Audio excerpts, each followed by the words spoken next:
आज हम बात करने वाले हैं भारत की मुद्रांक नीति के बारे में। इसमें मेन पॉइंट 3 आते हैं।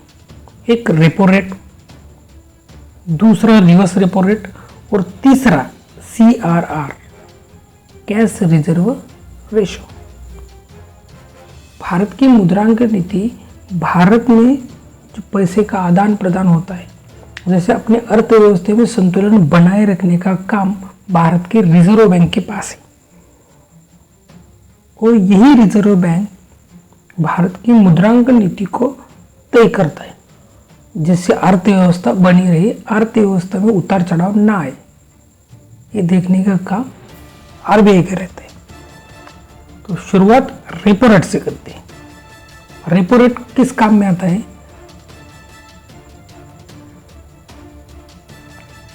रेपो रेट का काम होता है कि रोजमर्रा के काम करने के लिए जो सामान्य बैंक रहते हैं, जिसमें हम खाता खोलते हैं या सामान्य लोग जाके खाता खोलते हैं और पैसे जमा करते हैं, उन बैंकों को काम करने के लिए पैसे की ज़रूरत पड़ती है। और पैसे की ज़रूरत पड़ने पर वो पैसा मांगने के लिए कहाँ जाएंगे? जो सामान्य बैंक है वो आप या हमारे पास नहीं आ सकते पैसे मांगने के लिए, या किसी बिजनेसमैन के पास भी नहीं जा सकते, तो उनको कहाँ जाना पड़ता है? RBI के पास। RBI क्या करता है? वो बोलता है कि हम आपको पैसे देंगे लेकिन इस पर ब्याज भी लेंगे। फोकट नहीं देता है, वो पैसे पे ब्याज लेता है बैंकों से। तो बैंक क्या करती है? उनसे ब्याज पे पैसा लेती है। तो RBI तय करती है कितना ब्याज लेना है। वो 3 हो सकता है, 4 हो सकता है, 5% भी हो सकता है। और जो ये 5%, 3% जो रहता है उसे ही रेपो रेट कहते हैं। RBI इस सामान्य बैंकों पे जो ब्याज लेता है पैसे देने के बदले, उसी को रेपो रेट कहते हैं। Repo rate. तो बैंकों ने क्या किया? तो बैंक, सामान्य बैंक बोले तो SBI, HDFC या कोई भी बैंक हो सकती है। तो SBI क्या करेगा? RBI से जाके पैसे लेके आएगा 4% ब्याज की दर से।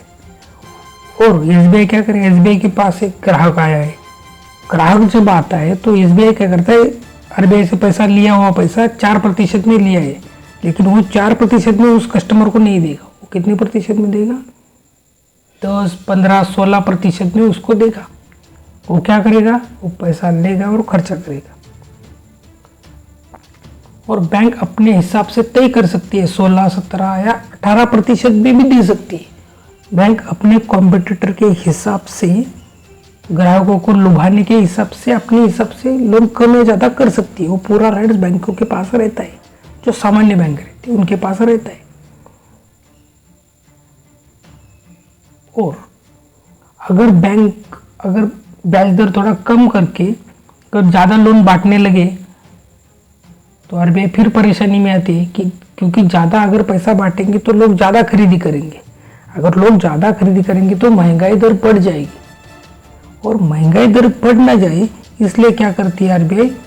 रेपो रेट को बढ़ा देती है। जब RBI रेपो रेट को बढ़ा देती है तब ऑब्वियसली रेपो रेट बढ़ जाएगा तो ब्याज दर भी बढ़ जाएगा। मतलब अभी अगर 4% था और रेपो रेट बढ़ गया तो बढ़ जाने के बाद वो 5% या 6% हो जाता है। और अगर 6% RBI ने रेपो रेट बैंकों पे लगाया तो बैंक थोड़ी कम ब्याज में लोगों को ब्याज देगा। बैंक भी क्या करता है? अपना ब्याज बढ़ा देता है। और बढ़ाने के बाद क्या करता है? वो कस्टमर को देता है। अब जिस कस्टमर को 12 या 16% में ब्याज दर से लोन मिला है, अगले आने वाले कस्टमर को वो 20% या 25% तक पे जा सकता है, क्योंकि बैंकों को परवड़ेगा नहीं। तो बैंक क्या करेगी? ज़्यादा दर से कस्टमर को देगी। तो क्या होगा? कस्टमर, ब्याज दर बढ़ गए हैं तो वो कम लोन लेगा। वो कम लोन लेगा तो बाजार में जो पैसे की तरलता है वो कम होगी और लोग क्या करेंगे? कम खरीदी करेंगे और फिर से महंगाई दर अपने आप लेवल पे आ जाएगा और अर्थव्यवस्था पूरी सदा ठीक ठाक हो जाएगी। इसी तरह से रेपो रेट काम करता है और RBI इसी तरह से बैंकों से वो रेपो रेट बढ़ा घटा सकती है। वो उसके पास है। रेपो रेट कम भी कर सकती है और बढ़ा भी सकती है। जब भी मार्केट में मंदी आती है तो RBI रेपो रेट कम कर देता है, और महंगाई बढ़ती है तो रेपो रेट को भी बढ़ा देता है, क्योंकि लोग कम खरीदी करें। अगर लोग ज़्यादा खरीदी करेंगे, घर खरीदने चालू करेंगे, गाड़ी चालू करेंगे खरीदने, तो मार्केट में तरलता खत्म हो जाएगी इससे क्या होगा, अर्थव्यवस्था पे बड़ा नुकसान हो सकता है। इसलिए आरबीआई क्या करती है, रेट को बढ़ा देती है। अगर रेपो रेट बढ़ा दिया जाता है तो लोग लोन कम लेंगे, लोन कम लेंगे तो पैसा कम खर्च करेंगे। अगर लोग पैसा कम खर्च करेंगे तो अर्थव्यवस्था बनी रहती है।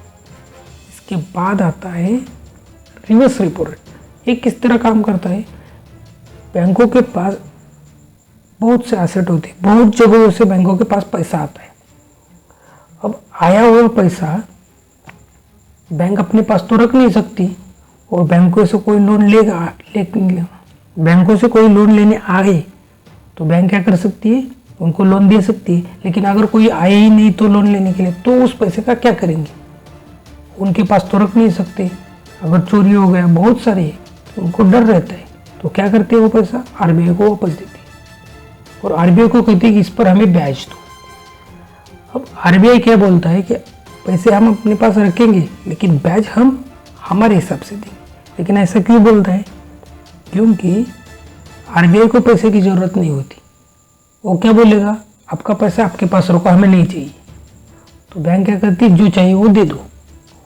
तो लेकिन आरबीआई अपने हिसाब से रेट लगा के पैसा देती, तो ब्याज कितनी देगी, रेपो रेट से कम होगा, और रेपो रेट की जितना नहीं देती उससे कम रेट में इनको ब्याज देती है। मतलब अगर रेपो रेट 4 होगा तो ये 3% से ही ब्याज देती है बैंकों को, बैंकों के पैसे के ऊपर। ये आरबीआई के हिसाब से ही चलता है। लेकिन अगर बैंकों के पास पैसा है तो वो क्या बोलेगी, आरबीआई के पास तो हम पैसा देने के तो वो 3% देता है, तो हम क्या करते हैं, लोगों को बांटते रहते हैं, लोन बांट देते हैं, लोगों से दुगना वसूल करते हैं। तो आरबीआई क्या करता है, बैंक ऐसा ना करे, इसलिए कभी कभी रिवर्स रेपो रेट को बढ़ा भी देता है। इससे क्या होता है, बैंक जो सामान्य बैंक रहते हैं वो क्या करते हैं, आरबीआई के पास पैसा वापस जमा करने लगते हैं। इससे मार्केट में फिर से तरलता और पैसे की तरलता सामान्य रूप में आ जाती है। इसी तरह आरबीआई काम करता है, और इसी तरह रिवर्स रेपो रेट भी काम करता है। अगर आप बैंकों के पास पैसा है तो वो आरबीआई के पास रखने देंगे, और उस पर आरबीआई ब्याज देगा, उसी को रिवर्स रेपो रेट कहते हैं। और तीसरा आता है CRR, कैश रिजर्व रेशो। अब क्या हो गया, बैंक के पास बहुत सारा पैसा आ गया, तो बैंक क्या करेगी, धड़ल्ले से लोन बांटते हुए फिरेगी, क्योंकि हम बैंकों में पैसा जमा करते हैं, बाकी लोग भी पैसा जमा करते हैं, और इन लोगों ने पैसा जो जमा किया है, बैंक के पास बहुत सारा पैसा बन जाता है। तो बैंक क्या करेगी, हर किसी को बोलेगी आइए हमसे लोन ले, वो सबको लोन दे देगी। और उससे क्या होगा, उनके लोन लेने से और लोन देने से ज़्यादा लोग अगर लोन लेंगे, अगर उनमें से कुछ लोग डिफ़ॉल्ट कर दे, वो पैसा ही ना दे, कुछ भाग गए, तो क्या करेंगे, बैंक डूब जाएगा। अगर बैंक डूब जाएगा तो लोग किससे पैसा मांगेंगे, बैंक डूब गया तो सरकार से मांगेंगे, सरकार पे चिल्लाएगी, आरबीआई को गाली देंगे। तो आरबीआई क्या करता है, CRR का इस्तेमाल करता है, कैश रिजर्व रेशियो, मतलब बैंकों के ऊपर कैप लगा देता है। क्या बोलता है, कुछ प्रतिशत रकम आपको हमें देनी होगी रखने के लिए, और उस रकम पर आरबीआई ब्याज नहीं देता, 1 रुपया ब्याज नहीं देता, लेकिन रख लेता है, अपने पास रखवा लेते हैं कुछ प्रतिशत। लेकिन अगर आरबीआई को लगता है कि बैंक के पास और पैसा है तो और कैप बढ़ा देता है, और कैश रिजर्व और बढ़ा देता है। इससे क्या होता है, बैंक के ऊपर कैप लगने से बैंक मार्केट में कम ब्याज देगा। अगर बैंक मार्केट में कम ब्याज देगा तो क्या होगा, लोगों के पास पैसा कम पहुंचेगा, और लोगों के पास पैसा कम पहुंचेगा तो लोग कम खरीदी करेंगे। इससे क्या होगा, अर्थव्यवस्था फिर से संतुलन में आ जाएगी। तो ये सारा चक्कर मुद्रांक नीति का आरबीआई की तरफ से होता है। आरबीआई ही पूरे सबको कंट्रोल में रखती है, बैंकों को भी और अर्थव्यवस्था को। अर्थव्यवस्था में महंगाई और मंदी दोनों तय आरबीआई की करती है। कब मंदी आएगी तो क्या करना चाहिए, इसका पूरा का पूरा फैसला आरबीआई लेती है। मंदी के वक्त क्या करना चाहिए, और महंगाई दर बढ़ जाए तो क्या करना चाहिए, आरबीआई की मुद्रांक नीति ही काम करती है। मुद्रांक नीति इसी तरह काम करती है। Thank you.